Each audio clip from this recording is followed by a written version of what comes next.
லட்டுல வச்சேன்னு பாத்தியா நட்டுல வச்சேன் அப்படிங்கிற மாதிரி கவர்மெண்ட் என்ன பண்ணிருக்காங்க அப்படின்னா மக்களுக்கு ஜிஎஸ்டி கம்மி பண்ணிட்டு ஃபுட் நிறுவனங்கள் சொல்லக்கூடிய ஸ்விக்கி ஜொமேட்டோ ஜெப்டோ இதெல்லாமே வந்து நம்ம வீட்ல இருந்தபடியே ஃபுட் ஆர்டர் பண்ணி வாங்கி சாப்பிட்டுருப்போம். இந்த பிளாட்ஃபார்ம் எல்லாத்துக்குமே பாத்தீங்க அப்படின்னா மொத்தம் 18% வந்து ஜிஎஸ்டி வந்து விதிச்சிருக்காங்க.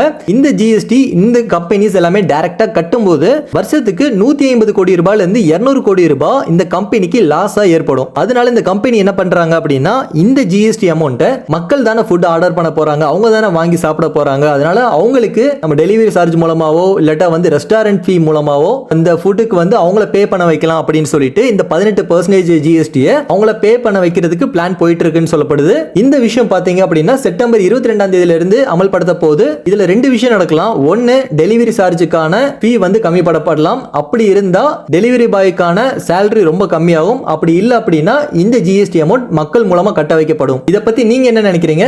கமெண்ட் பாக்ஸ்ல கமெண்ட் பண்ணிட்டு போங்க.